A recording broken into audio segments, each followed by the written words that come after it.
আমি আয়েশা দেখতেছি। তাহলে আগে বলতে দিল না কেন? আগে বলতে দিল না কেন? তাহলে কি এটা অভ্যাস পেয়েছেন বলেন তো? একটা জায়গাতে আমি বয়ান করছি, সেখানে কেন বাধা দিবে নাকি? কি বলেন বলেন? মেহমান কথা বলবে আমার ওয়াজ শেষের পরে, প্রধান বক্তা উঠবে ওই সময়, এক কথা শেষ। কি বলছেন?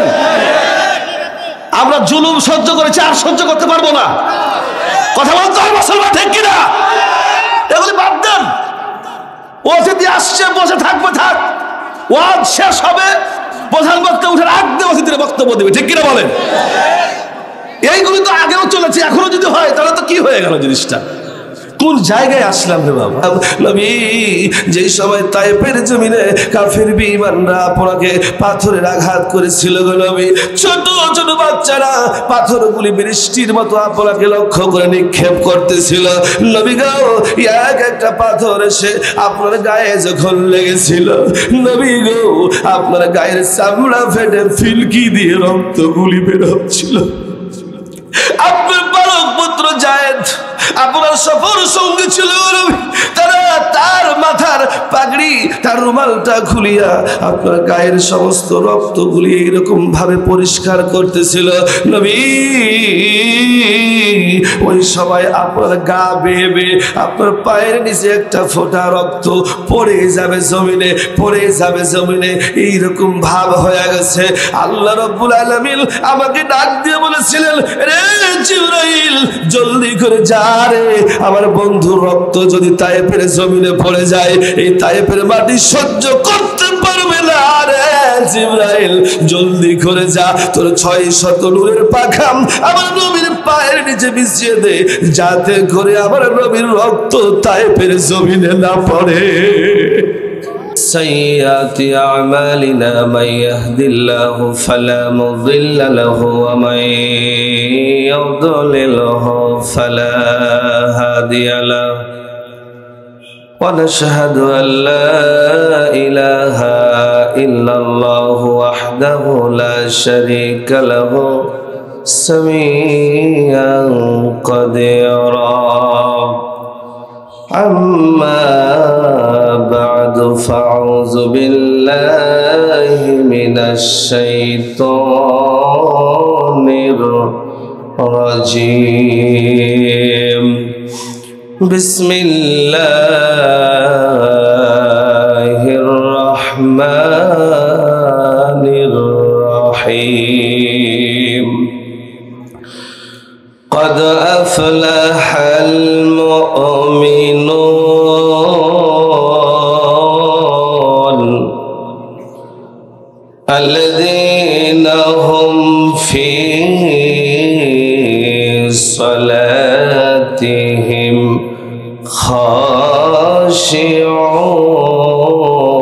خاشعون والذين هم عن اللغو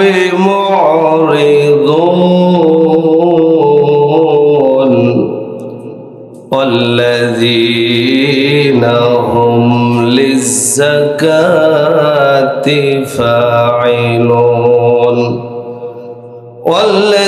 والذين هم لفروجهم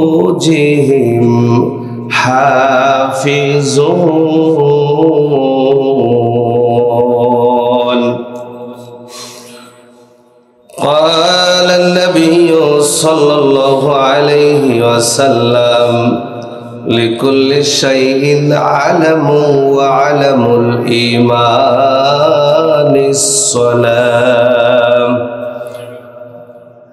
قال الله تعالى في كلامه المجيد وفرقانه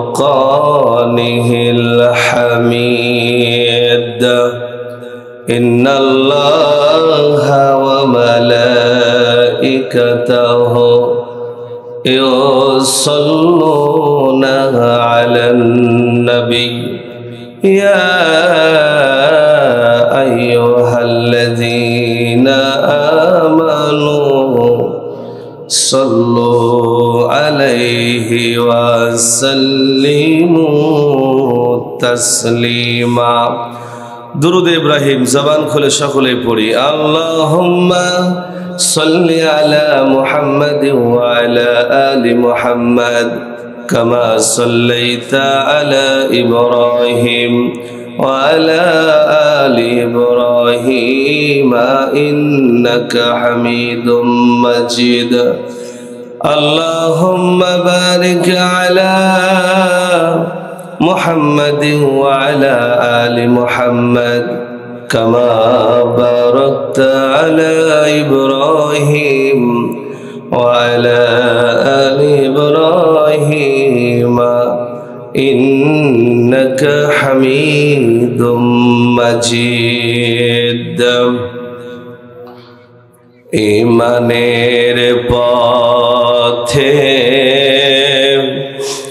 অবিচল থেকে আমার মরণ যেন হয়। ঈমানের পথে অবিচল থেকে আমার মরণ যেন হয়। তোমারই কাছে মিনতি আমার, তোমারই কাছে মিনতি আমার, ওগো মহামহিয়ান।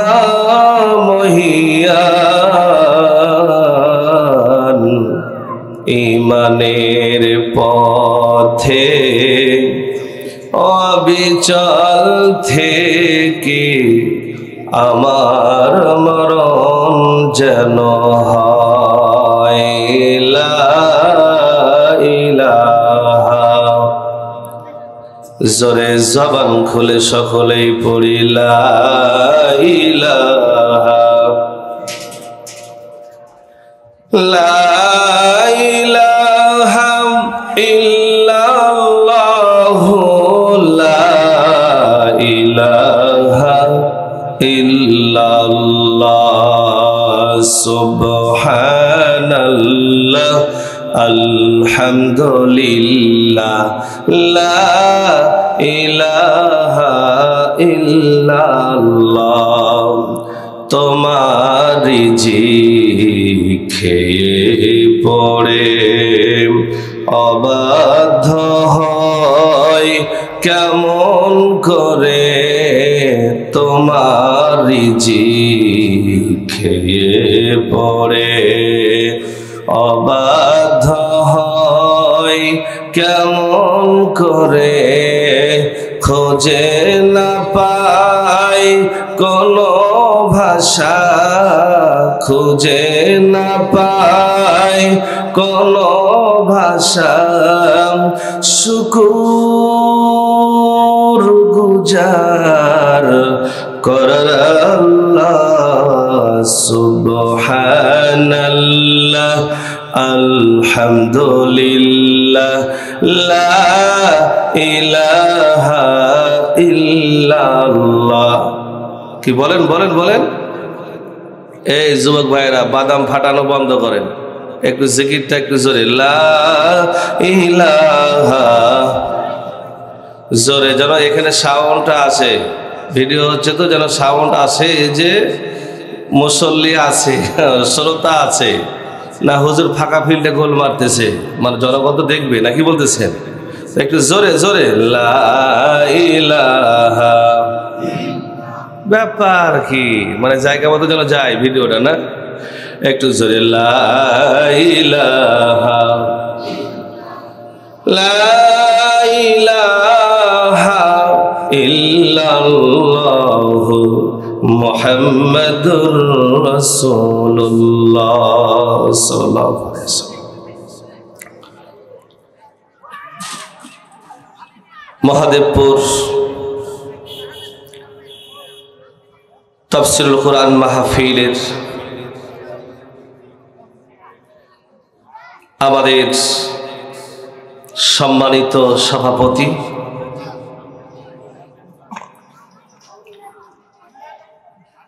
মঈনুদ্দিন আহমেদ, সুপার বাকশৈল দাখিল মাদ্রাসা, পাবা রাজশাহী। আপনি না?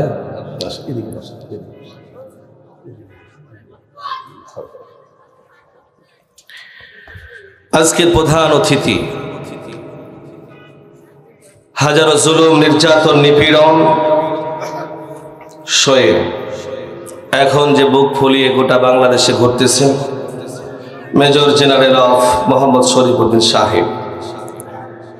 বিশেষ অতিথিবৃন্দ, আমার সামনে বসা, পর্দার অন্তর আড়ালে বসা আমার মা ও বোনেরা, সকলের প্রতি আমার অন্তরের অন্তরস্থল থেকে সালাম।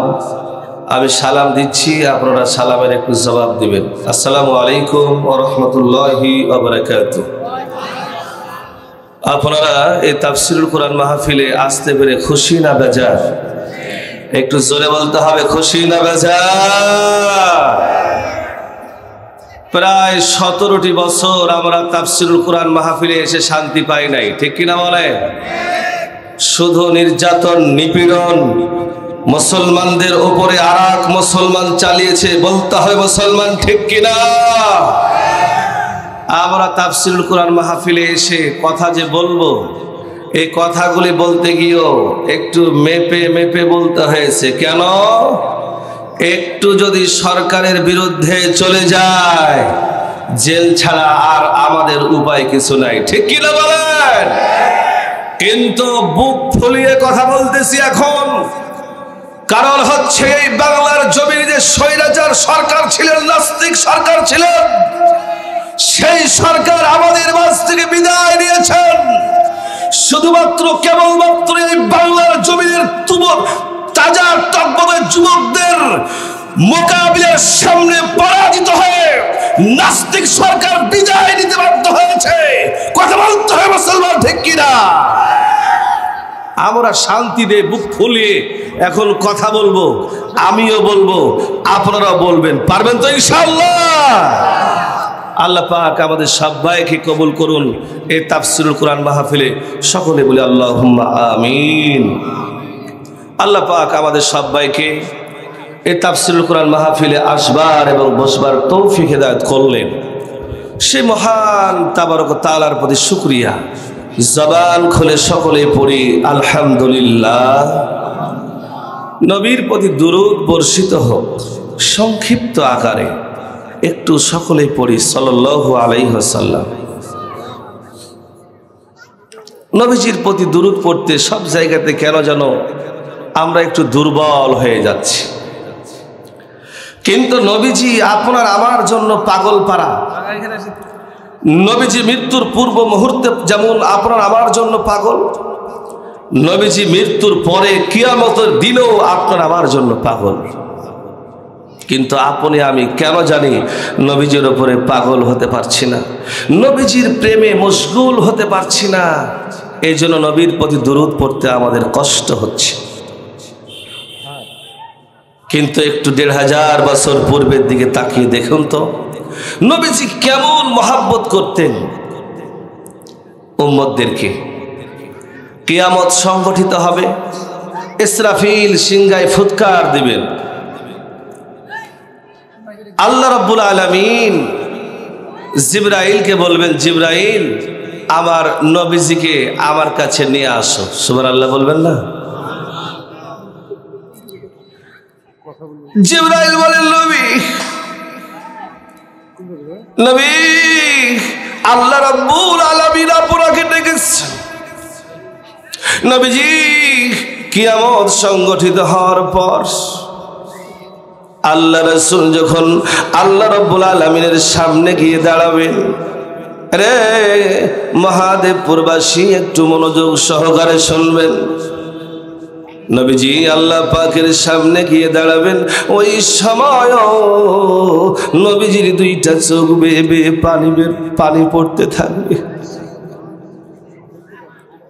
আল্লাহ বলেন, নবী কি গো, কিসের জন্য আপনার চোখে পানি? নবীজি ডাক দিয়া বলেন, প্রভু গো, না জানি আমার গুনাহগার উম্মত গুলিকে আপনি জাহান্নামের দ্বার প্রান্তে দাঁড় করিয়ে দিয়েছেন। আমার উম্মতগুলি হয়তো জাহান্নামে চলে যাচ্ছে। উম্মতের ব্যথায় ব্যথিত হয়ে আমি নবী এখনো পর্যন্ত কাঁদতেছি। এরে মহাদেবপুরবাসী, এই নবীর ওপর কি একটু জোরে দরুদ পড়া যাবে না? কথা বলেন, যাবে না? জবান খুলে আমরা সকলে নবীর প্রতি দরুদ পড়ি, সকলেই পড়ি সাল্লাল্লাহু। আমি আপনাদের সামনে কোরআনুল কারীমের, বলুন তো কয়টি সূরা আছে কোরআনুল কারীমে? 114টি। এই 114টি সূরার মধ্য থেকে একটি সূরার কয়েকটি আয়াত তেলাওয়াত করেছি আপনাদের সামনে। কোরআনুল কারীমের 23 নম্বর সূরা সূরাতুল মুমিনুন থেকে কয়েকটি আয়াত তেলাওয়াত করেছি। এই আয়াতটিকে সামনে রেখে আমি নগণ্য আল্লাহ পাকের গোলাম কয়েকটি কথা আপনাদের সামনে বলতে চাই। আমাকে বলবার এবং আপনাদেরকে শ্রবণ করবার আল্লাহ পাক যাতে করে তৌফিক দান করেন, সকলে বলি আমিন। ভূমিকা ছাড়াই আমি আলোচনার মধ্যে প্রবেশ করতে চাই। সম্মানিত সুধী, এই পৃথিবীতে আপনি আমি বেঁচে আছি আজকে, কালকে যে বেঁচে থাকবো এর কোনো গ্যারান্টি আছে? কথা বলেন, আছে?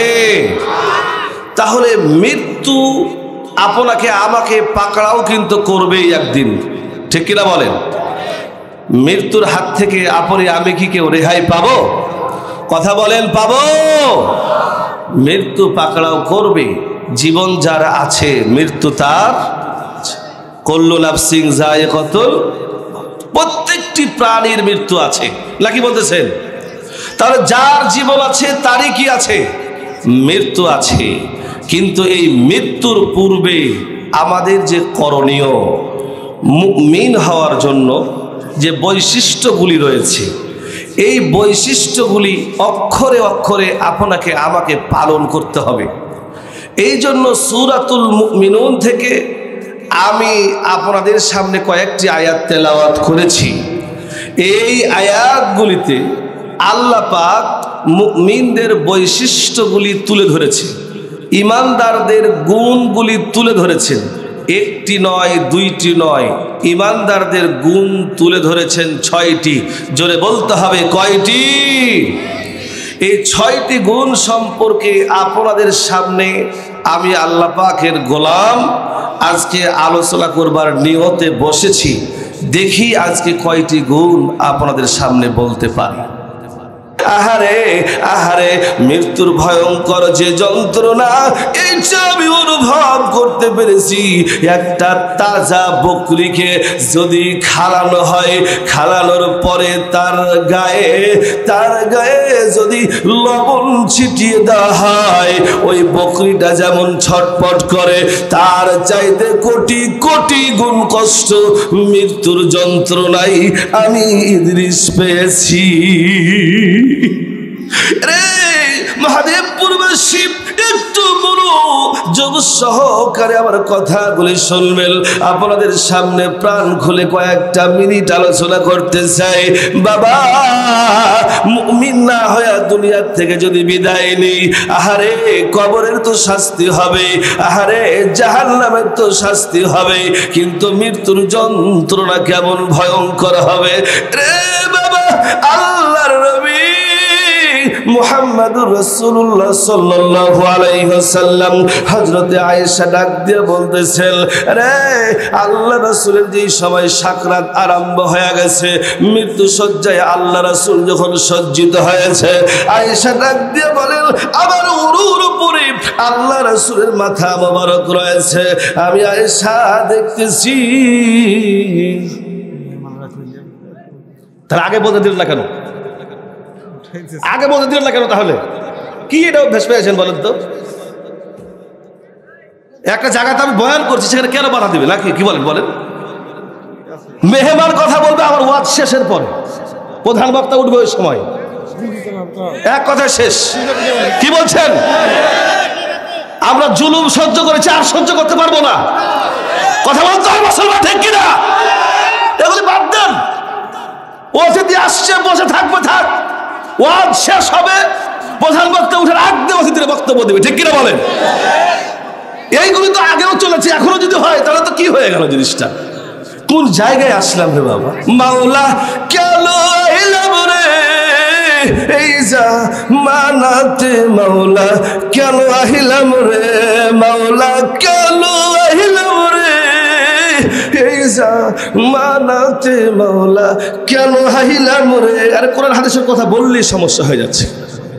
আমি কেবল একটু শুরুটা করছি, এখানে যদি ভেজাল লাগে একটু শেষ মুহূর্তে যাই তখন কোন জায়গায় একটু জিকির করি লা,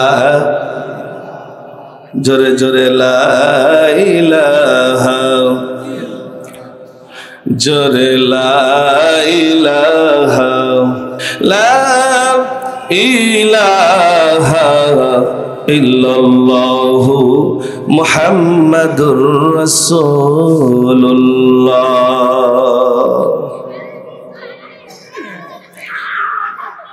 হযরতে আয়েশা ডাক দিয়ে বলেন, আরে আল্লাহর রাসূল মৃত্যু শয্যায় সজ্জিত, আমি আয়েশার উরুর উপরে আল্লাহ রাসূল মাথা দিয়ে আছেন।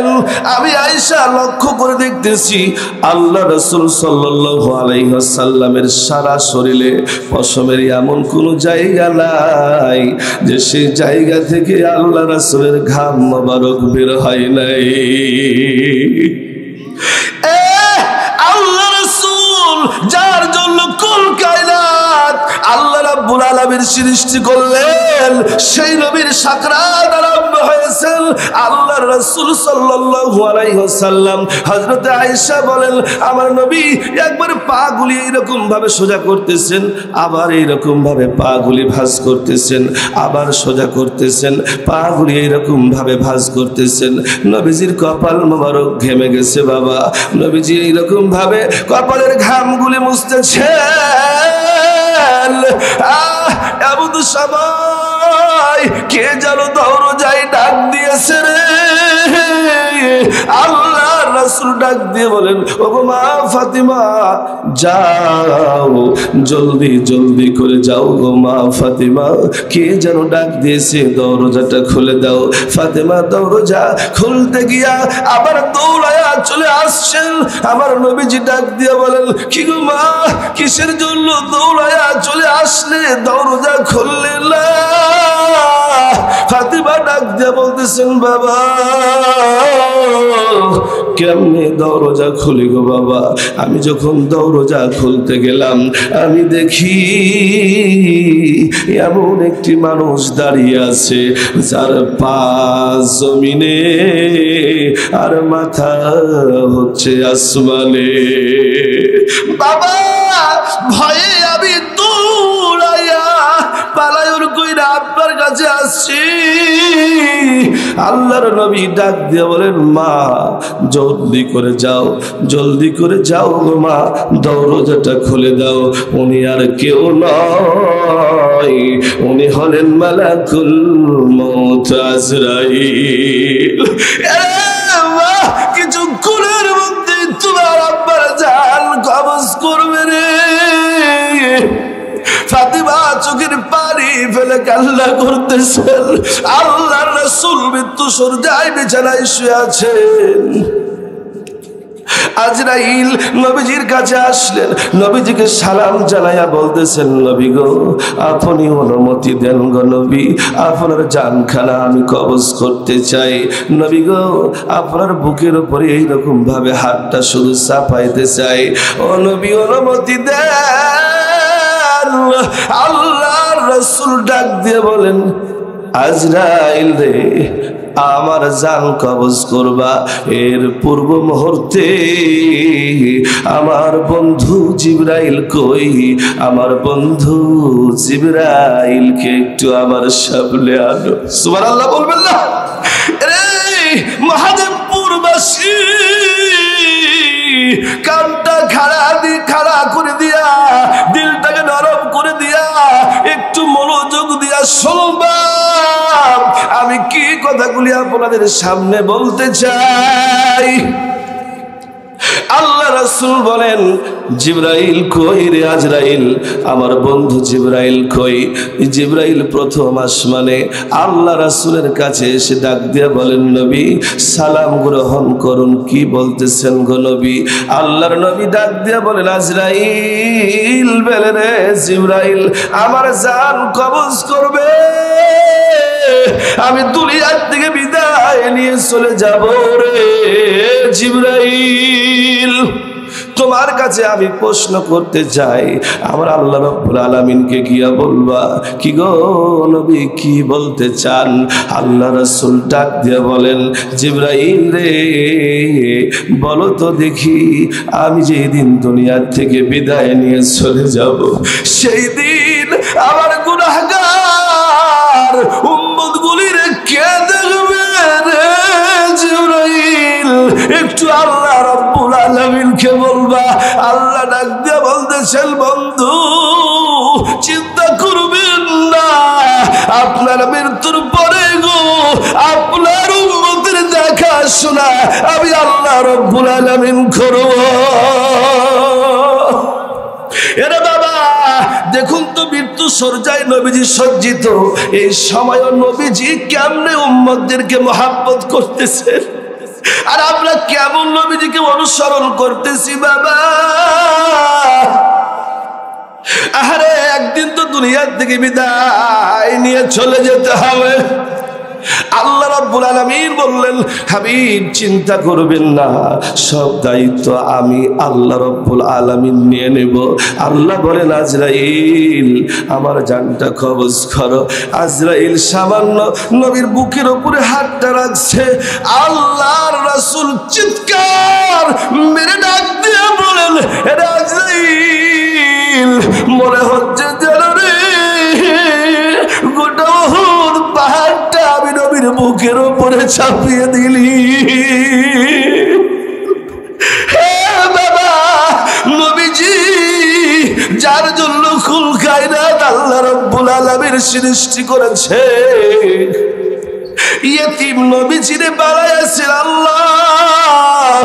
মায়ের পেটে আহারে আব্বা দুনিয়ার থেকে বিদায়, সন্তান 6 বছরের নবীজি, মাও দুনিয়ার থেকে বিদায়। একটি কথা মনে পড়ে গেল, হযরতে আমিনা নবীজিকে লয়া এইরকম ভাবে হাতটা ধরিয়া বাইরে একটু নবীজিকে নিয়ে ঘোরাফেরা করতেছেন। কে যেন ডাক দিয়া বলেন, আমিনা রে তোমার সন্তান মুহাম্মদকে লয়া ঘুরতেছ, কিন্তু তোমার চোখে কেন পানি? আমিনা ডাক দিয়ে বলে, আমার চোখে এই কারণেই পানি, আমার মুহাম্মদের যদি থাকতো বাবা, বাবার হাতটা ধইরা ধইরা আমার মুহাম্মদ ঘুরতো। আল্লাহ বলেন, চিন্তা করো না রে, আমার মুহাম্মদের বাবা নাই তো কি হয়েছে, আমি আল্লাহ আমার মুহাম্মদ রে হাত ধরিয়া ধরিয়া প্রথম আসমানে নিয়ে যাব। সুবহানাল্লাহ বলবেন না? এই মেরাজের দিন আল্লাহ রাব্বুল আলামিন কি আমার আপনার নবীকে মেরাজের দিন প্রথম আসমানে নিয়ে যায় নাই? কথা বলেন, নিয়ে গেছে কি যায় নাই? এই চিন্তা করো না, আমার নবীর হাতটা ধইরা আমি আল্লাহ প্রথম আসমানে নিয়ে যাব, তারপরে দ্বিতীয় আসমানে, তৃতীয় আসমানে, চতুর্থ আসমানে, পঞ্চম আসমানে, এইরকম করে ষষ্ঠম আসমান পাড়ি দিয়া আমার আরশে মুহাল্লায় আমার নবীর হাত ধইরা ধইরা আমি আল্লাহ নিয়ে যাব। এইরকম দয়ার মায়ার নবীর মৃত্যুর যন্ত্রণা যদি এইরকম ভয়ঙ্কর হয়, তাহলে আমরা নবীর উম্মত আমাদের কেমন যন্ত্রণা হতে পারে? এ মহাদেবপুরবাসী, নবীজি ডাক দিয়ে বলেন, আজরাইল মনে হচ্ছে যেন আমার বুকের উপরে রে গোটা উহুদ পাহাড় চাপিয়ে দিয়েছো। আজরাইল ডাক দিয়ে বলেন, নবী গো না, সামান্য একটু করে কিংবা একটি আঙ্গুল চাপা দিয়েছি।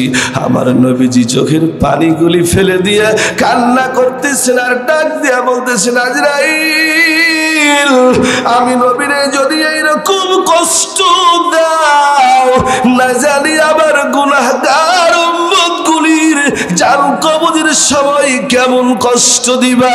আজরাইল আমি নবী বইলা দিলাম রে, আজ তাই গালিয়া শুরু কইরা কিয়ামত পর্যন্ত আমার যতগুলি উম্মতের জান কবজ করবা, আমার সমস্ত উম্মতের জান কবজের কষ্ট আমি নবীরেই দিয়া দাও, কারণ আমার উম্মতেরা সহ্য করতে পারবে না।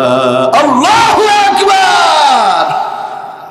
এই সেই নবী, নবীরও মৃত্যুর যন্ত্রণা হয়েছে বাবা, আর আমরা তো সামান্য নবীর উম্মত, আমাদের কি কষ্ট হবে না? তাহলে এই কষ্ট থেকে বাঁচতে হলে আমাদের মুমিন হওয়ার দরকার আছে না নাই? কারা কারা মুমিন হতে চাই দুইটা হাত তুলে আল্লাহরে দেখাই, লিল্লাহে তাকবীর। আল্লাহ কবুল করুন, সকলেই বলে আল্লাহুম্মা আমিন। তাহলে আমি কোন সূরা তেলাওয়াত করেছি আপনাদের সামনে? সূরাতুল, একটু জোরে বলুন কি? সূরাতুল, এই মুমিনুন সূরার কয়েকটি আয়াত তেলাওয়াত করেছি। এই আয়াতটিতে মুমিনের 6টি গুণ তুলে ধরা হয়েছে। জোরে বলতে হবে কয়টি? আপনাদের সামনে একটি একটি করে বলবো। এই গুণগুলি যদি আপনার আমার ভিতরে থাকে তাহলে আপনি আমি মুমিন হয়ে যাব। কি হয়ে যাব? মুমিন হয়ে যাব। আর মুমিন হলে পুরস্কার কি হবে সামনে আসতেছে। আল্লাহ পাক বলেন, কদ আফলাহাল মুমিনুন, মুমিনরা তো সফল হয়ে গেছে। কি হয়ে গেছে? সফল হয়ে গেছে। মুমিনরা সফল কাম হয়ে গেছে। আমি আল্লাহ রাব্বুল আলামিন মুমিনদেরকে যেন তেন পুরস্কার দিব না। আমার 8টি জান্নাতের মধ্যে সবচাইতে যেটি বড় জান্নাত, সেই জান্নাতটি আমি মুমিনদেরকে পুরস্কার দিব। সুবহানাল্লাহ বলেন। সবচাইতে বড় জান্নাত আর সবচাইতে ছোট জান্নাত, এই দুইটি জান্নাতের পার্থক্য দেখুন। সবচাইতে যেটা বড় জান্নাত, সেই জান্নাতের নামটা কি ভাইয়েরা বলুন তো? জান্নাতুল ফেরদাউস। একটু জোরে বলুন কি? জান্নাতুল। আর সবচাইতে যেটা ছোট জান্নাত, সেই জান্নাতের নাম হচ্ছে জান্নাতুল নাঈম। একটু জোরে বলুন, সবচাইতে ছোট জান্নাতের নাম কি? আর একটু জোরে বলেন। জান্নাতুল নাঈম। সবচাইতে যেটা ছোট জান্নাত, এই জান্নাতটি 10টি পৃথিবীর সমান একটি জান্নাত। আসতে বলেন সুবহানাল্লাহ।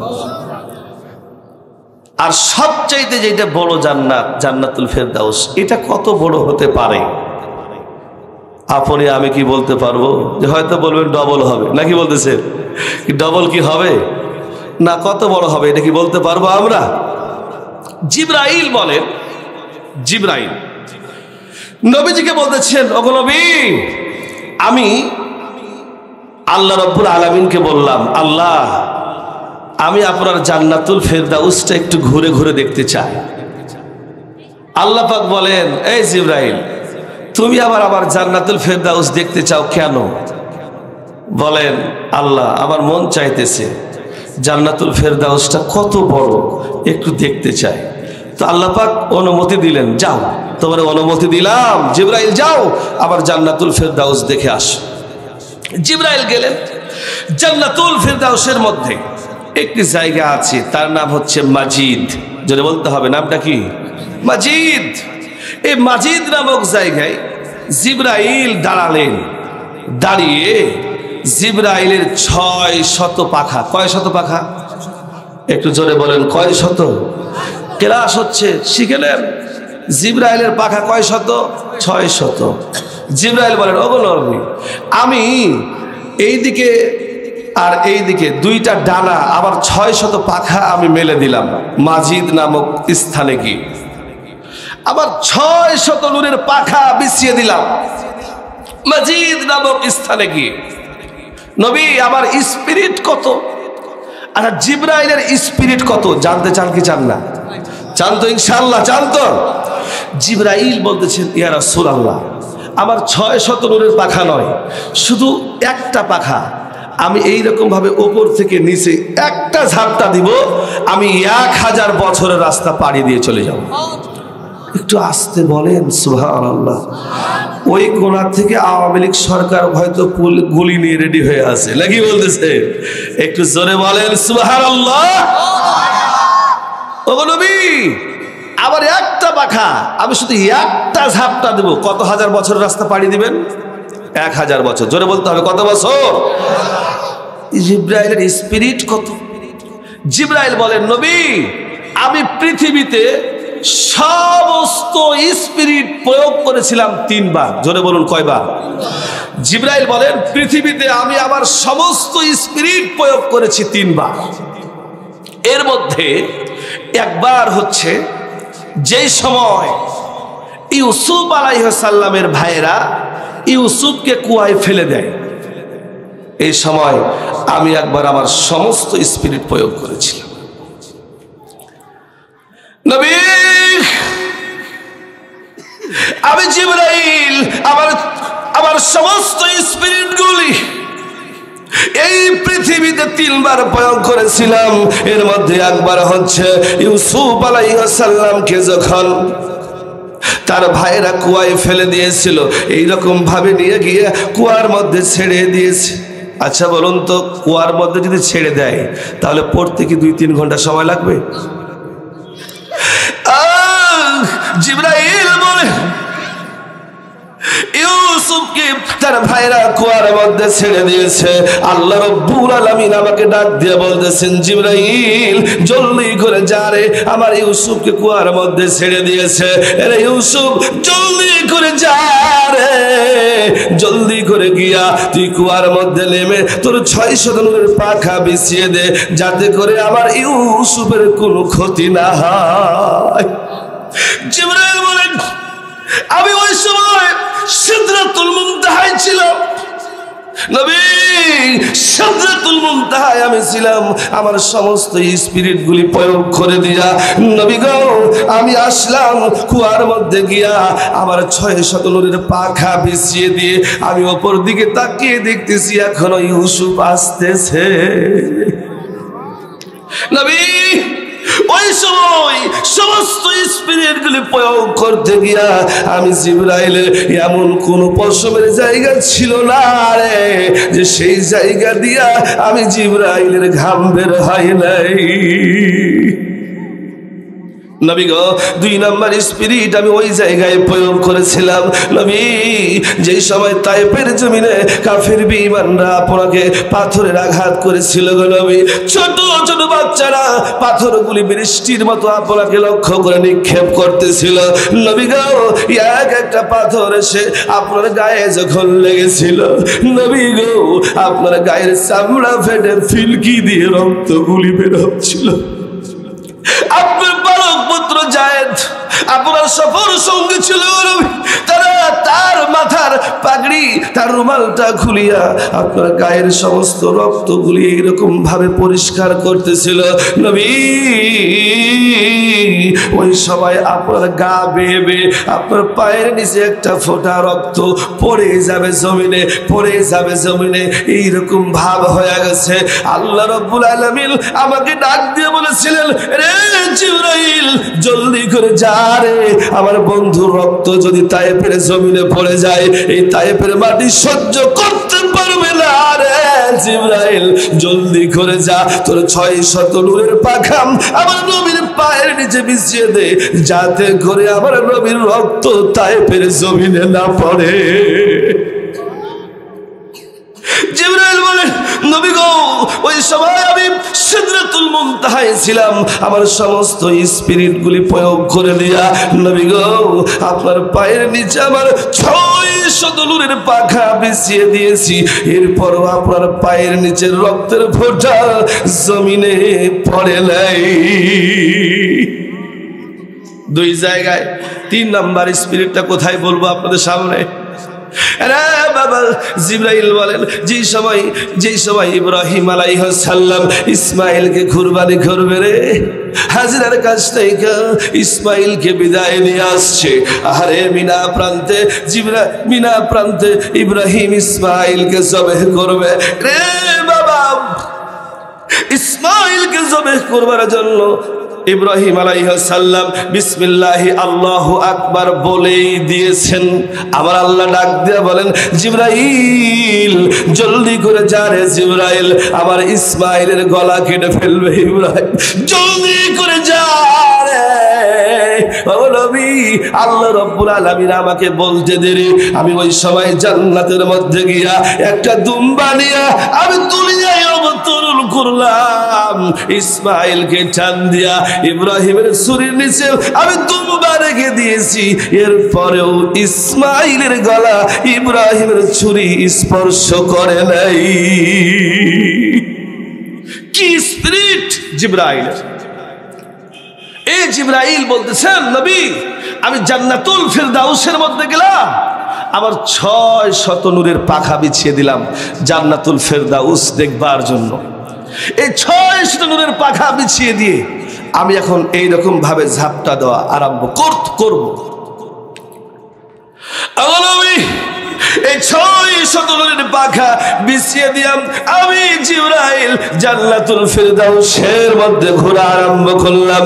নবী গো, জান্নাতুল ফিরদাউসের মধ্যে একদিন নয়, 2 দিন নয় গো নবী, আমি 70,000 বছর পর্যন্ত জান্নাতুল ফিরদাউসের মধ্যে ঘুরলাম, কিন্তু জান্নাতুল ফিরদাউসের কুল কিনারা আমি খুঁজে পাই নাই।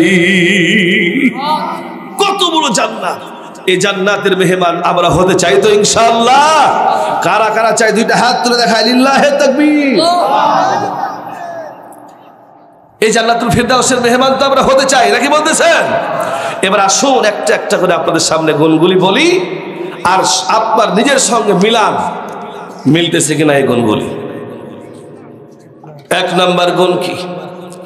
আল্লাহ রাব্বুল আলামিন বলতেছেন, আল্লাযীনা হুম ফি সালাতিহিম খাশিউন।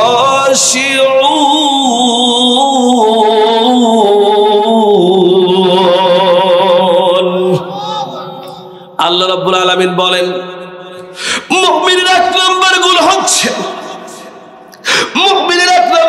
হচ্ছে ওই সমস্ত লোকেরা সালাতের মধ্যে হবে বিনয়ী। কি হবে? সালাতে বিনয়ী হবে, নম্র হবে, ভদ্র হবে, ভীত হবে। কিন্তু আপনি আমি সালাতের মধ্যে গিয়া, যুবক ভাইরা দেখি সালাতের মধ্যে গিয়া একবার ডাইনে তাকাই বাঁয়ে তাকাই, আছে না নাই? কিন্তু সালাতের মধ্যে ভীতি সহকারে, আল্লাহ পাকের ভয় সহকারে, নম্রতার সঙ্গে সালাত আদায় করতে হবে। এটা হচ্ছে মুমিনদের 1 নাম্বার গুণ। এই বৈশিষ্ট্যটা আপনার আমার মধ্যে যদি থাকে, আপনি আমি মুমিন হতে পারবো। এর মহাদেবপুরবাসী বলুন তো দেখি, আমরা কয়জন নামাজে বিনয়ী হতে পেরেছি? পারি না। আরে নামাজের মধ্যে গিয়া যত প্রকারের চিন্তা ভাবনা, অমুক ধমুক তমুক, জমি কোথায় গেল, আহারে ওই জমিতে হয়তো গরুতে ধান খেয়ে ফেললো। আর একজন চিন্তা করতেছে আল্লাহু আকবার বলে, আহারে আমার ক্ষমতা বুঝে হারিয়ে গেল। এইরকম চিন্তা নামাজের মধ্যে করবে যারা, মুমিনের বৈশিষ্ট্য 1 নাম্বার হচ্ছে বিনয়ী। বিনয়ী হতে পারলো না তারা নামাজে, এই জন্য মুমিন হতে পারলো না। এর মহাদেবপুরবাসী, তাহলে 1 নাম্বার গুণ হচ্ছে নামাজে বিনয়ী। আপনি আমি কে হতে পেরেছি? একটু নিজের বিবেককে জিজ্ঞাসা করুন, কে হতে পেরেছি? জিজ্ঞাসা করেন। মুমিনের 2 নম্বর বৈশিষ্ট্য, আল্লাহ রাব্বুল আলামিন বলেন, ওয়াল্লাযীনা হুম আনিল লাওয়ি মুরিদুন।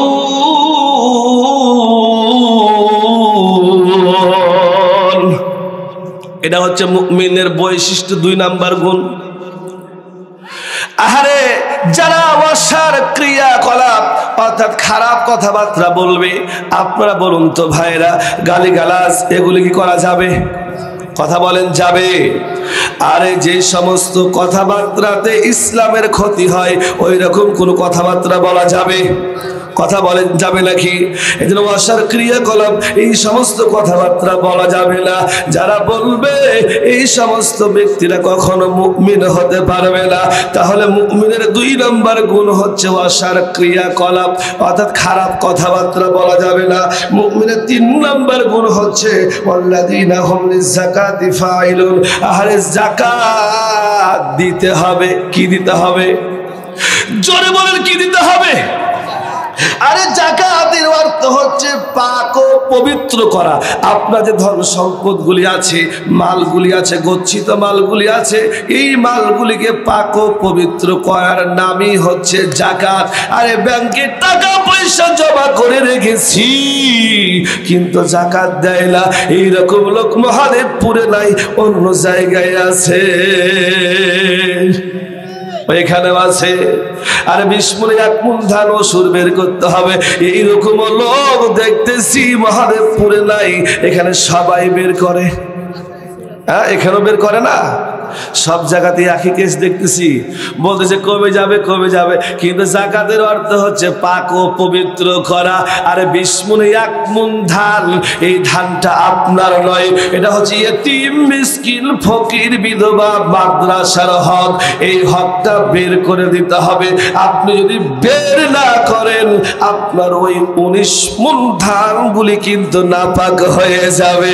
আরে নাপাক জিনিস খেয়ে আল্লাহ রাব্বুল আলামিনের দরবারে কোন ইবাদত কবুল বলুন তো মহাদেবপুরবাসী হবে নাকি?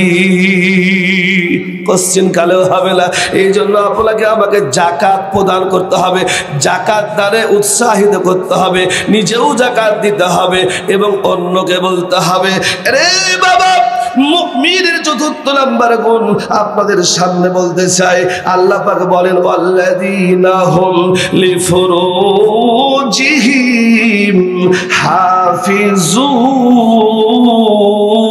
হাফিজুন। এটা হচ্ছে ঈমানদারদের 4th নাম্বার গুণ। এই গুণটি হচ্ছে এই যারা নিজেদের যৌন অঙ্গের হেফাজত করে, এটা হচ্ছে 4th নাম্বার গুণ। এখন চিন্তা করুন তো যুবকেরা, চিন্তা করুন তো বৃদ্ধ বাবাজিরা, চিন্তা করুন তো মা পর্দার আড়ালে আপনারা যারা আছেন, আপনাদের নিজেদের যৌন অঙ্গের হেফাজত করতে পেরেছেন নাকি?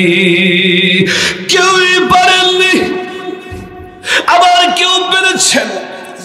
এ বাবা, অনেক যুবকেরা আছে প্রেম প্রীতি নিয়ে ব্যস্ত হয়ে আছে, শুধু মোবাইলে প্রীতি চলছে, প্রীতি উমুক ধুমুক, সখিনা কেমন আছো, আরে আপেল কেমন আছো, ডালিম কেমন আছো, এই যে কেমন আছো, এগুলি চলে কি চলে না?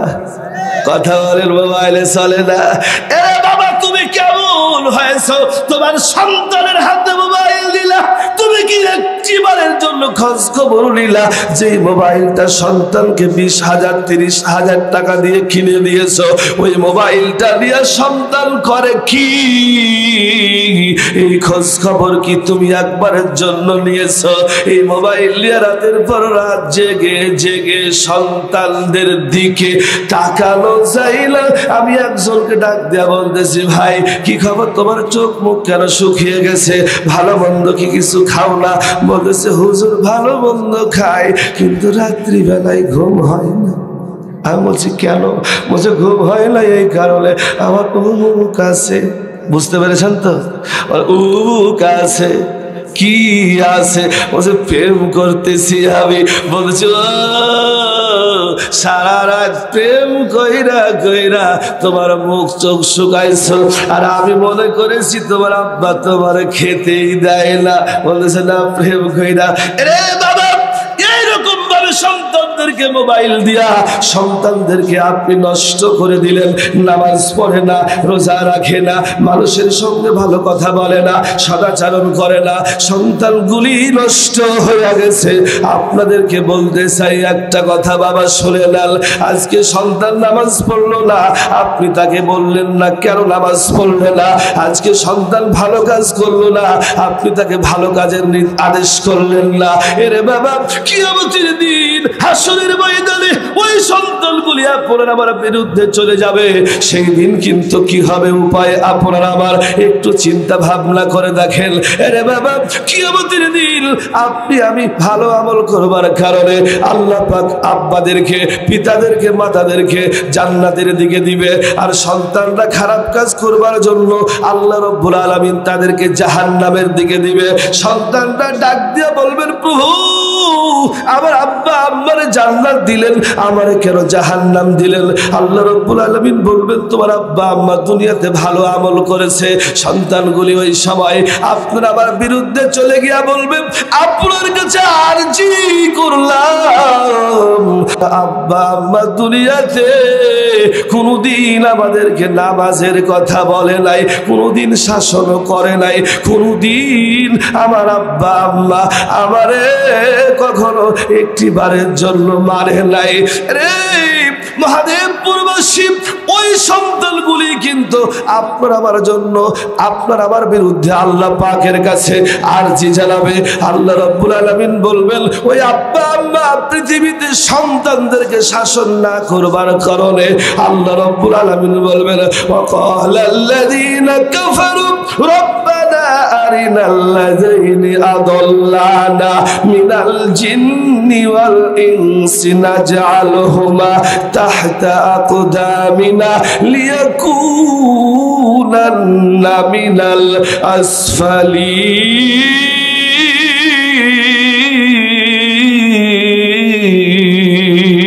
আসফালিন। আল্লাহ রাব্বুল আলামিন বলবেন, এই সন্তানদেরকে পিতামাতা শাসন করেন লাই, আজকে জাহান্নামে চলে গেল। ফেরেশতারা সন্তানদের সহ পিতা মাতার পায়ে রশি বেঁধে জাহান্নামে নিয়ে যাও। ওরে সন্তানের বাবা, আমরা যারা আছি সন্তানদের কারণে কি আমরা জাহান্নামে যেতে চাই? কথা বলেন, চাই? কেউ চায় না। তাহলে আজ থেকে সন্তানদেরকে একটু শাসন করা শুরু করে দেন, না হলে এরা কিন্তু ধ্বংসের দিকে চলে যাচ্ছে। এরা কিন্তু যৌবনের সংরক্ষণ করতে পারতেছে না। ও মা, আপনাদেরকেও বলতে চাইতেছি গো মা, আপনারা হচ্ছেন মা, আপনাদেরকেও বলতেছি, আপনারা আপনাদের যৌবনের হেফাজত করুন, যৌবনটাকে সংরক্ষণ করে রাখুন। মা গো, আপনার শরীর দেখবে আপনার স্বামী, এই বাইরের কোন পরপুরুষ দেখতে পারবে না গো মা। কিন্তু কেন রে বেপরদা হয়ে বাইরে তোমরা ঘোরাফেরা করতেছো? আয়াবে জাহেলিয়াতের যুগের মতো কেন তোমরা ঘোরাফেরা করতেছো? হুন্না লিবাসুল লাকুম ওয়া আনতুম লিবাসুল লাহুন্না। আয়াবে জাহেলিয়াতের মতো ঘোরাফেরা করো না গো মা। মৃত্যুর পরে আল্লাহ রাব্বুল আলামিনের জাহান্নাম ছাড়া কিছু পাওয়া যাবে না বাবা। মুমিনের 5 নম্বর গুণ এবং 6 নম্বর গুণ, এই দুইটা গুণ আপনাদের সামনে পরে বলতে চাই। একটা গুণের কথা আপনাদের সামনে বলতে চাই। আল্লাহ রাব্বুল আলামিন বলেন, ওয়া কাদা রাব্বুকা আল্লা তা'বুদু ইল্লা ইয়্যাহু ওয়া বিল ওয়ালিদাইনি ইহসানা। আল্লাহ রাব্বুল আলামিন বলতেছেন, আমি হুকুম জারি করে দিলাম আমার ইবাদত করো, তারপরে তোমার পিতা মাতার প্রতি ইহসান, ভালো আচরণ করো। রে মহাদেবপুরবাসী, কেমন পিতা মাতার সঙ্গে আপনি আমি আচরণ করতেছি একটু চক্ষুটা বন্ধ করে দেখি তো বাবা। আহারে, ওই পিতা মাতার সঙ্গে কেন ভালো আচরণ করবেন? কারণটা হচ্ছে মা দরদি নিজে না খায়া আপনাকে আমাকে খাওয়িয়েছে। রে বাবা, আব্বা জান বাইরে রোদ্রে কামলা খেটে খেটে পিঠটারে পোড়ায়া আপনারে আমারে টাকা জোগাড় করে দিয়া আপনারে আমারে খাওয়াইয়াছেন, লেখাপড়া করিয়েছেন রে বাবা। বাবা, কার জানি মা নাই রে, কার জানি আব্বা নাই, দুনিয়ার থেকে বিদায় নিয়েছে। একটু একটু মনোযোগ দিয়া শুনবেন, মনটাকে একটু নরম করে দিবেন বাবা। কেন পিতা মাতার প্রতি সদাচরণের কথা আল্লাহ রাব্বুল আলামিন বললেন? কারণটা হচ্ছে তারা নিজে না খায়া আপনারে আমারে খাওয়িয়েছে। 10টা মাস এই পেটের মধ্যে ধারণ করেছেন।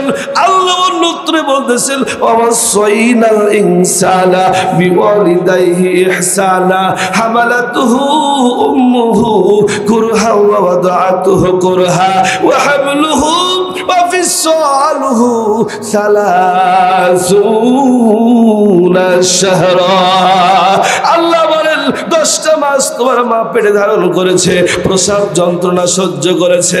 শুধু কি তাই, তোমার 30টা মাস তোমার মা দরদি বুকের দুধ পান করিয়েছে। রে বাবা, এই মা দরদিরে কষ্ট দেওয়া যাবে না, এদের সঙ্গে ভালো আচরণ করতে হবে বাবা। কিন্তু অনেক যুবক আছে মায়ের সঙ্গে খারাপ আচরণ করে। এ বাবা, মা যদি বদদুয়া তোমার আমার উপরে কইরা দেয়, আল্লাহ রাব্বুল আলামিন কিন্তু অখুশি হয়ে যায়।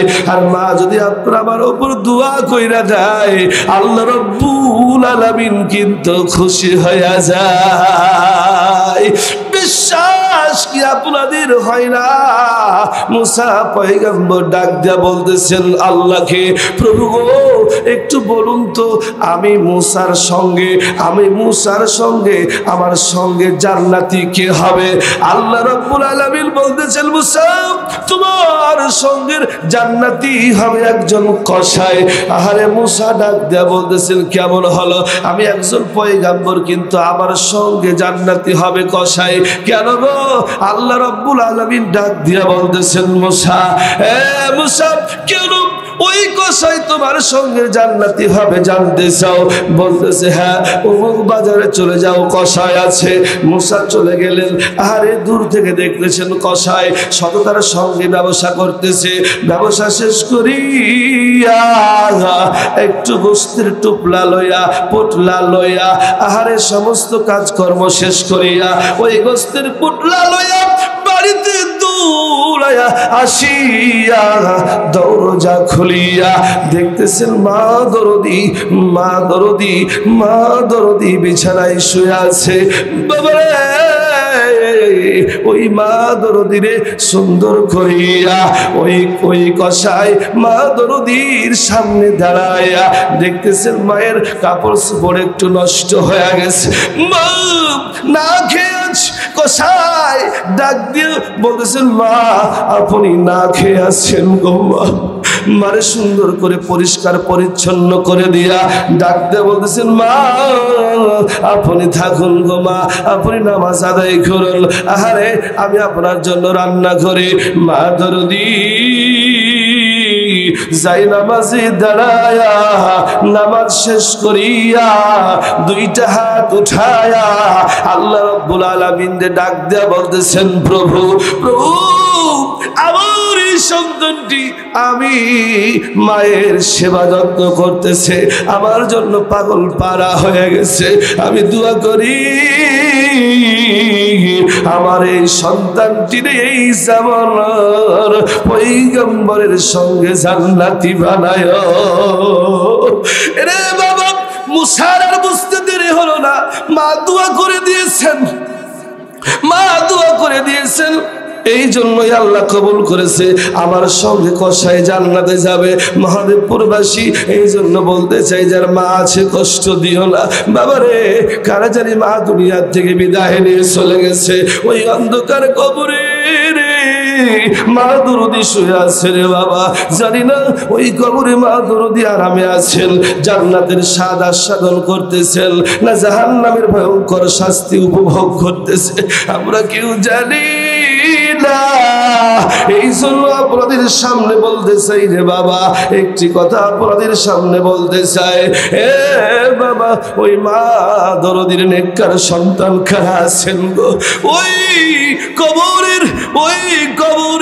অন্ধকার কবরে মা কেমনে আছে আমরা তো কেউ জানি না। ওই জন্য বলতে চাই বাবা, জাহান্নামের ভয়ঙ্কর আযাব কিন্তু কঠিন রে বাবা, এটি সহ্য করবে কেমনে? চিৎকার মেরে মেরে বলতেছে, আব্দুর রহমান রে, রে আব্দুল গফফার, এই কবরের আযাব সহ্য করতে পারি না, আমার জন্য একটু দোয়া কর, আমার জন্য একটু দান খয়রাত কর। এই মহাদেবপুর মসজিদের উন্নতি কল্পে তাফসীরুল কোরআন মাহফিল করা হয়েছে। মহাদেবপুরবাসী, ওই জনম দুঃখিনী মা কার জানে দুনিয়ায় নাই, ওই মায়ের জন্য কি আছেন রে বাবা? 2000 টাকা, 5000 টাকা, 10,000 টাকা, 1000 টাকা বলবেন, হুজুর আমার মায়ের জন্য দান করলাম, খাস করে একটু দোয়া করবেন। কি আছেন? আমি দেখতে চাই 5টি মানুষ 2টা করে 1000 টাকা। কি আছেন? 2টা হাত উঁচু করে বলেন, হুজুর আমার মায়ের জন্য আমি 2টা 1000 টাকা দিতে চাই। কেউ নাই? একটি মানুষ এই জায়গা নাই? মায়ের জন্য কি একটি মানুষও 2টা 1000 টাকা দিতে পারবেন না? নাই? কেউ নাই? আরে বাবা, কত টাকা, কত পয়সা আপনি আমি এখানে ওখানে নষ্ট করে দিচ্ছি, কিন্তু আপনি আমি কি জানি মসজিদে দান করলে কি সওয়াব পাওয়া যাবে? আরে মসজিদে দান করলে আপনার আবার কি লাভ হবে, এইটা আপনি আমি জানলে ঠিকই দিব রে বাবা। শুনে নেন, মসজিদে দান করলে লাভটা কি হবে? বাদশাহ হারুন রশিদ সব ঘুমিয়ে আছেন, রাত্রিবেলায় বিছানায় ঘুমিয়ে আছেন, স্বপ্নে দেখতেছেন বাদশাহ হারুন রশিদ আল্লাহ রাব্বুল আলামিন জান্নাতের মধ্যে তার জন্য একটা ঘর তৈরি করে দিয়েছেন। আরে বাদশাহ হারুন রশিদ জান্নাতের মধ্যে একটি ঘর দেখে আনন্দিত হলেন, কিন্তু দেখতেছেন তার ঘরের পাশে তার আরেকজন মিস্ত্রির আল্লাহ পাক একটা ঘর তৈরি করেছেন। এইটা কেন রে? কারণ হচ্ছে বাদশাহ হারুন রশিদ দুনিয়াতে নিজের অর্থায়নে একটা মসজিদ তৈরি করেছিলেন, কারো টাকা পয়সা নেয় নাই। বাদশাহ হারুন রশিদ নিজের অর্থায়নে একটা মসজিদ তৈরি করেছিলেন বাবা। এই কারণে আল্লাহ রাব্বুল আলামিন বাদশাহ হারুন রশিদকে স্বপ্নে দেখিয়ে দিয়েছেন, আমি আল্লাহ তোমার জন্য জান্নাতের মধ্যে একটা ঘর তৈরি করেছি। রে মহাদেবপুরবাসী, স্বপ্নে বাদশাহ হারুন রশিদ দেখলেন জান্নাতের মধ্যে তার জন্য একটা ঘর, কিন্তু তার পাশে ওই যে মসজিদ তৈরি করেছিলেন যেই মিস্ত্রি, তারও জন্য আল্লাহ একটা ঘর তৈরি করে রেখেছেন। বাদশাহ হারুন রশিদ সকালবেলায় ঘুম থেকে উঠে মিস্ত্রিকে ডাক দিয়ে বলেন, মিস্ত্রি কি ব্যাপার, তুমি কি এমন কাজ করেছ যে তোমার জন্য আল্লাহ জান্নাতে একটা ঘর তৈরি করেছে? মিস্ত্রি ডাক দিয়ে বলতেছেন, হারুন ওগো বাদশাহ বান্দার, শুনে নেন, আপনার যখন এই মসজিদটি আমি তৈরি কাজকর্ম করতেছিলাম, এই সময় কবরে একটা পাথর আমি ওই জায়গায় সেট করে দিয়েছিলাম। বাদশাহ হারুন রশিদ বলেন, বুঝতে আমার বাকি নাই, তুমি গোপনে একটা পাথর আমার অর্থায়নের মসজিদে লাগিয়ে দেওয়ার কারণে আল্লাহ তোমার জন্য জান্নাতে একটা ঘর তৈরি করেছেন। একটু জোরে কি বলা যাবে না সুবহানাল্লাহ? এই জন্য মামুন ডাক্তার বিদেশে 5,000 টাকা দিয়েছেন। মামুন ডাক্তার 5,000 টাকা মামুন ডাক্তার তিলাহারি আহারে বিদেশে আছে না, দোয়া চেয়েছেন 5,000 টাকা। লিল্লাহে তাকবীর। আরে মামুন ডাক্তার 5,000 টাকা করেছেন দান, আল্লাহ তার দানটা কবুল করে নেন।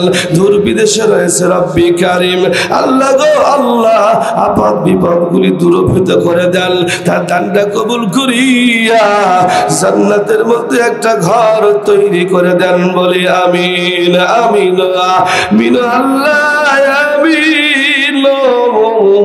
দানকারীর পিতা মাতারে আল্লাহ। মশিউর কাকনহাট যুবদল, আহারে মশিউর কাকনহাট যুবদল বিএনপি না, লিল্লাহে তাকবীর। আরে আমাদের আগামীর সরকার, লিল্লাহে তাকবীর। আরে 2000 টাকা করেছেন দান, আল্লাহ দানটা কবুল করে নেন, তার মনের আশা পুরা করে দেন। সেলিম 500 টাকা করেছেন দান, আল্লাহ তার দানটা কবুল করে নেন, আল্লাহ তার মনের আশা পুরা করে দেন। আব্বা আব্বা দুনিয়া থেকে বিদায়। মসজিদের ক্যাশিয়ার সাহেব 5000 টাকা দিয়েছে, লিল্লাহে তাকবীর। আরে মহাদেবপুর মসজিদের ক্যাশিয়ার সাহেব 5000 টাকা করেছেন দান, একটু তার জন্য জোরে তাকবীরটা দেওয়া যাবে না? লিল্লাহে তাকবীর। আল্লাহ আল্লাহ আল্লাহ। মসজিদের ক্যাশিয়ার সাহেব 5000 টাকা করেছেন দান, আল্লাহ গো দানটা কবুল করে নেন, দানের বদৌলতে রব্বি কারীম তার জন্য জান্নাতে একটি ঘর তৈরি করে দেন। দাউদ মামা 5000 টাকা দিয়েছে, হজে যাবে। আরে দাউদ, আমাদেরও মামা দাউদ মামা কত দিলেন? 5000, আমাদের মসজিদের সদস্য না? হ্যাঁ, আরে 5000 টাকা করেছেন, আগামী বছর হজে যাবেন, আল্লাহ যেন তাকে কবুল করেন, সকলেই বলি আমিন। 5000 টাকা করেছেন দান, আল্লাহ দানটা কবুল করে নেন, আল্লাহ রুজি রোজগারে বরকত দিয়ে দেন। রব্বি কারীম। আব্বা আম্মা দুনিয়া থেকে বিদায় নিয়ে থাকলে মাওলা কবরের আযাব মাফ করে দেন, দুনিয়ায় বেঁচে থাকলে হায়াত দারাজ করে দেন, আল্লাহ ছেলে সন্তানদেরকে সুশিক্ষায় শিক্ষিত বানিয়ে দেন। আল্লাহ মনে বড় আশা নিয়েছে, খানায় কাবা জিয়ারত করবে, তোমার নবী যেই জায়গায় শুয়ে আছে গো সোনার মদিনা। আশকুর আলী বিএনপির সভাপতি 2000 টাকা করেছেন দান, লিল্লাহে তাকবীর। আল্লাহ আল্লাহ আল্লাহ, তুমি আরশে আজিম থেকে দেখো না তোমার বান্দারা কিভাবে দান খয়রাত করতেছে, আল্লাহ সকলের দানগুলি কবুল করে নাও, দানের বদৌলতে সকলের মনের আশা পুরা করে দাও। আব্বা আম্মা বেঁচে থাকলে হায়াত দারাজ করে দাও। সভাপতি রিপন শেখ দোয়া চেয়েছে আমাদের ওই মসজিদ মহাদেবপুর। আরে মসজিদের সভাপতি সাহেব রিপন 5000, সবাই 5 দিয়েছে কিনা? সভাপতি একটু বেশি দিবে। কই সভাপতি নাকি বলতেছেন? ক্যাশিয়ার 5, অমুক 5, তো সভাপতি কিনা 5, সভাপতি 10 দেখ। কই সভাপতি নাই? কই সভাপতি কই? 10। হ্যাঁ 10 হলো। কি বলছেন আপনারা? 10। লিল্লাহে তাকবীর। আরে মসজিদের সভাপতি রিপন সাহেব 10,000 টাকা, লিল্লাহে তাকবীর। রিপন শেখ হলো সাহেব বললাম আমি। আল্লাহ আল্লাহ আল্লাহ। আবার রিপন শেখের আল্লাহ 10,000 টাকা কবুল করে নাও না প্রভু রে। আব্বা আম্মা বেঁচে আছে, আব্বা আম্মা আর দুনিয়ার থেকে বিদায় নিয়েছে, আল্লাহ সন্তান আব্বা আম্মার জন্য তোমার ঘরে দান করেছে, সন্তান আব্বা আম্মার জন্য তোমার ঘরে 10,000 টাকা করেছেন দান, আল্লাহ দানটা কবুল করে নেন, দানের বদৌলতে আব্বা আম্মার কবরের আযাব মাফ কইরা দেন। মইরা গেছে আল্লাহ যারো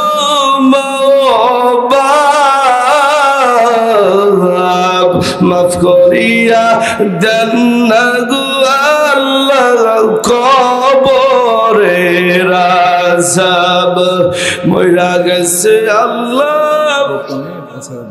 একজন বেনামে 5000 টাকা করেছেন দান, লিল্লাহে তাকবীর। আহারে বেনামে 5000 টাকা করেছেন দান, আল্লাহ দানটা কবুল করে নেন, আল্লাহ তার রুজি রোজগারে বরকত দিয়ে দেন, আল্লাহ গো 5000 টাকাকে 5 লক্ষ বানিয়ে দেন। ও রব্বি কারীম। আব্বা আম্মা দুনিয়া থেকে বিদায় নিয়ে থাকলে মেহেরবানি করে কবরের আযাবটা মাফ করে দেন, আল্লাহ ও রব্বি কারীম। দুনিয়ায় বেঁচে থাকলে হায়াত দারাজ করে দেন, তার আপদ বিপদ গুলি দূরভেদ করে দেন। টাকা ভালো, পয়সা ভালো, আরো ভালো সোনা, মইরা গেলে যাইতে হবে বাঁশবাগানের খোলা রে। বাবা আজকে দুনিয়ায় বেঁচে আছি, কালকে মালাকুল মউত আজরাইল চলে আসবে বাবা, চক্ষুটা বন্ধ হয়ে যাবে, দুনিয়া থেকে আমি কিন্তু পাড়ি দিয়ে দিলাম বাবা, দুনিয়ার জীবনটা শেষ হয়ে গেল। আপনার আমার সন্তানগুলি শিহরে বসে চোখের পানিগুলি ফেলে দিয়ে কাঁদবে, আব্বার জন্য কাঁদবে বাবা, আমাদের জন্য এত কিছু করলা গো বাবা, 10 তলা 20 তলা বিল্ডিং আমাদের জন্য বানাইলা, আজকে কেন দুনিয়ার থেকে বিদায় নিয়ে চলে গেলা? প্রাণের বিবি কাঁদবে, স্বামী গো, আরে এত দিনের সম্পর্ক 1 মিনিটেই নষ্ট হয়ে গেল, দুনিয়ার থেকে বিদায় নিয়ে চলে যাব বাবা, আমরা কিন্তু কেউ থাকবো না। আরে কালকে আপনাকে আমাকে অমুক নামে ডাকতো, আব্দুর রহমান নামে ডাকতো, শহীদুল ইসলাম নামে ডাকতো, আজকে যখন মৃত্যু হয়ে গেল আপনাকে আমাকে লাশ বলে ডাকবে রে বাবা। এ বাবা গায়ের জামাগুলি একটা একটা করে খুলে ফেলে দেওয়া হবে, আরে গোসল করানোর জন্য খাটিয়া নিয়ে আসা হবে, ওই চকির উপরে শুয়া গরম পানি দিয়ে আপনাকে আমাকে গোসল করানো হবে রে বাবা। এ বাবা আপনি আমি চিৎকার মেরে মেরে কাঁদতে থাকবো, রে আব্দুর রহমান বাবা রে, রে বাবা আমার একটু আস্তে আস্তে ধৌত করাও, কারণটা হচ্ছে আজরাইলের জাল কবজে আমার সারা শরীরটা ক্ষত বিক্ষত হয়ে গেছে, এ বাবা ক্ষত বিক্ষত হয়ে গেছে, সহ্য করতে পারে না, এইরকম কষ্ট আপনার আমার আব্বা পাবে, আমরাও কিন্তু একদিন পাবো।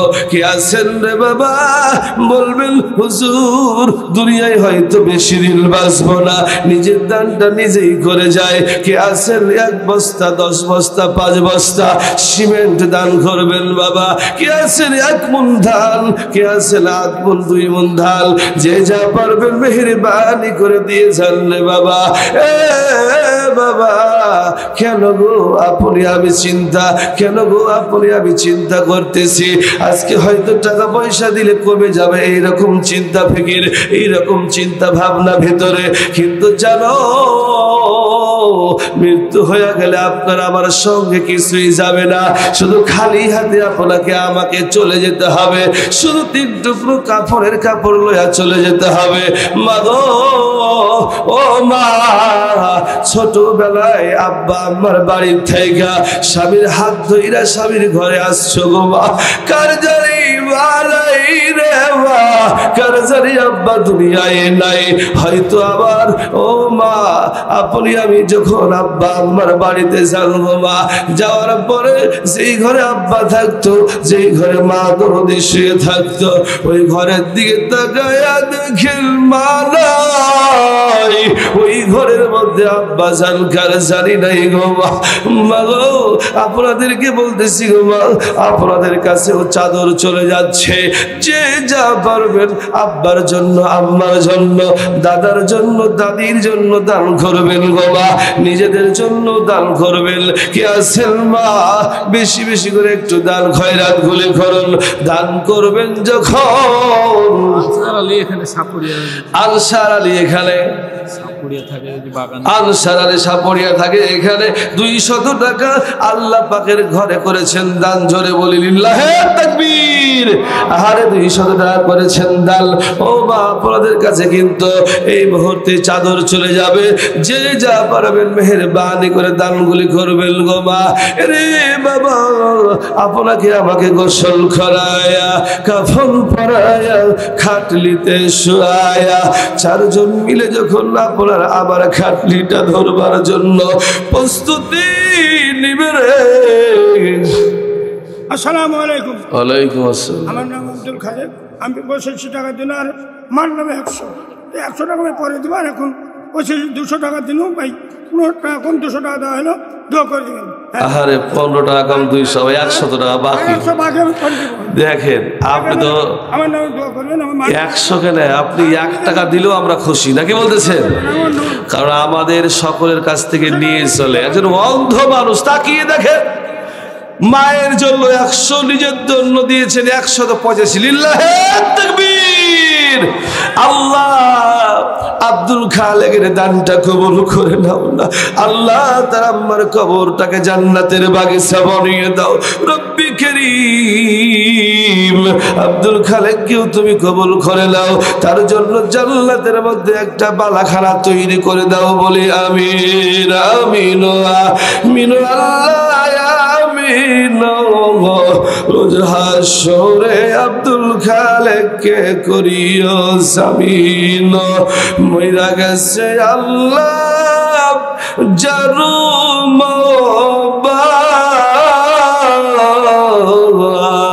মাফ করিয়া দেন লাগু আল্লাহ কবরে রাজব। আকাশেতে চন্দ্র সূর্য ও দয়াল উঠে বারে বার। আব্বা আম্মা মইরা গেলে ফিরিবে না। আব্বা আম্মা মইরা গেছে জনমের লাগিয়া আমাদেরকে রাইখারে আমাদেরকে রাইখারে গেল কাল দিবার লাগিয়া। মোশাররফ হোসেন 200 টাকা করেছেন দান লিল্লাহে তাকবীর। আল্লাহ আল্লাহ মোশাররফের 200 টাকা দান কবুল করে নেন না। আজম শেখ কোথায়? না না না 10 বস্তা তো হবে না। জয়টা পুকুর তয় বস্তা নাকি বলছে? তয় 10 বস্তা। জয়টা পুকুর তয় 10 বস্তা।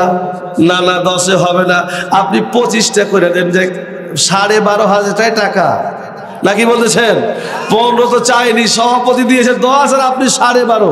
কি বলেন আপনারা? আপনারা বলেন 25 বস্তা। না না না না হলো না না বলছি। যা যাক 20 আপনার থেকে আমার থেকে 20 20-এ 20 আল্লাহ জান্নাতে দিয়ে দিস বলি লিল্লাহে তাকবীর। আর কি নাম বললাম ভুলে গেলাম? আজম শেখ লিল্লাহে তাকবীর। আরে আজম শেখ 20 বস্তা সিমেন্ট করেছেন দান। আল্লাহ আমার নানার দানটা কবুল করে দেন। আল্লাহ তার ব্যবসা বাণিজ্যে বরকত দিয়ে দেন। ও রব্বি কারীম, আব্বা আম্মা দুনিয়ার থেকে বিদায় নিয়ে থাকলে মেহেরবানি করে কবরের আযাবটা মাফ করে দাও। আরে আর আব্বা আম্মা দুনিয়ায় বেঁচে থাকলে হায়াত দারাজ করে দাও। আমার নানা রুজি রোজগারে বরকত দিয়ে দাও। সন্তান আদি যেগুলি আছে এদেরকে সুশিক্ষায় সুশিক্ষিত বানিয়ে দাও। ও রব্বি কারীম, যদি কেউ একটু দুশ্মনী করে কিংবা একটু শয়তানি করে কোনো সন্তান, এদেরকে একটু আল্লাহ তুই মেহেরবানি করে হেফাজত করো এবং সঠিক পথে নিয়ে আসো বলি আমিন। বেনামে একজন 200 টাকা করেছেন দান। আল্লাহ আল্লাহ আল্লাহ তাদের দানটা কবুল করে নেন। বাবা তুমি কেমন আছো? ছোট্ট মাটির ঘরে তোমার কথার হৃদয় মাঝে পড়ছে বারে বারে। বাবা তুমি কেমন আছো? ছোট্ট মাটির ঘরে তোমার কথার হৃদয় মাঝে পড়ছে বারে বারে। বাবা গো বাবা, বাবা গো বাবা, জানি বাবা নাই রে। এই বাবার জন্য কে আছেন বলবেন হুজুর আমি 500 টাকা দিলাম। কার জানি বাবা নাই রে বলবেন হুজুর আমি 1000 টাকা দিলাম। এই জায়গায় কি এরকম লোক নাই?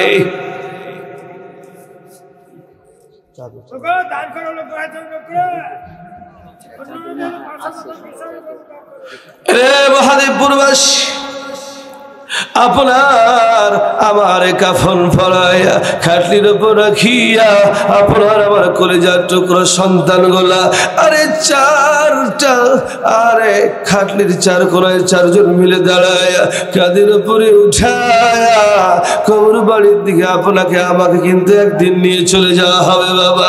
ওই বাবা কবর বাড়ির দিকে নিয়ে গিয়া আপনার আমার জানাজা সম্পন্ন করা হবে বাবা। মোশাররফ আম্মা আব্বার জন্য 200 টাকা করেছেন দান, আল্লাহ দানটা কবুল করে নেন। দানের বদৌলতে আব্বা আম্মা বেঁচে আছেন।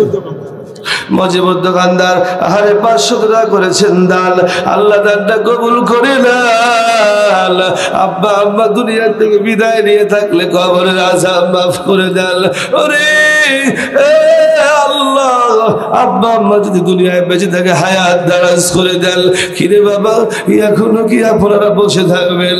কে আছেন 100 টাকা পর্যন্ত হলো দিবেন, কেউ কিন্তু মিস করবেন না বাবা। কারণটা হচ্ছে আল্লাহ পাকের ঘরে দান করলে আল্লাহ পাক তাদের জন্য জান্নাতের মধ্যে একটি করে বালাখানা তৈরি করবেন। সহিহ হাদিস আল্লাহ রাসূল সাল্লাল্লাহু আলাইহি ওয়াসাল্লাম বলেছেন, কেউ যদি আল্লাহর ঘরে দান করে আল্লাহ রাব্বুল আলামিন জান্নাতের মধ্যে তাদের জন্য ঘর তৈরি করবেন। বাবা আপনাকে আমাকে কবর বাড়ির দিকে নিয়ে যাওয়া হবে, সেই কবর বাড়িতে রে বাবা আপনাকে আমাকে যখন রেখে চলে আসা হবে, একা ওই কবরে কেমনে থাকবো রে বাবা? ওই কবরে কেমনে একা একা থাকবো? আমরা কেউ সহ্য করতে পারবো না, একাই থাকবো। 10 তলা 20 তলা বাড়ি বানাইছি রে বাবা, 10 বিঘা 20 বিঘা আপনার আবার সম্পদ রয়েছে বাবা, অনেক ধান দৌলত, অনেক ধান আপনি আপনার খোলালে উঠিয়েছেন বাবা। সব টাকা পয়সা রেখে দিয়া ওই 3.5 হাত মাটির নিচে চলে যেতে হবে বাবারে। সন্তানগুলি যদি ভালো হয় তাহলে আপনার আমার জন্য ভালো হবে, সন্তানগুলি যদি খারাপ হয় আপনার আমার জন্য খারাপ হয়ে যাবে। এই জন্য নিজের দানটা নিজেই করবেন বাবা। বাবা নিজের হাতে নিজেই দান করে যান। কে আছেন রে বাবা 100 টাকা 2000 1000 টাকা দান করবেন? অন্তর থেকে আপনাদের জন্য দোয়া। কি নাম ভাই? কি নাম? নাম নাই, বেনামে 500 টাকা করেছেন দান। লিল্লাহে তাকবীর। ছোট বাচ্চা বানাইছে 200 টাকা। ছোট বাচ্চা একজন মারা গেছে, আব্বা দান করেছে না?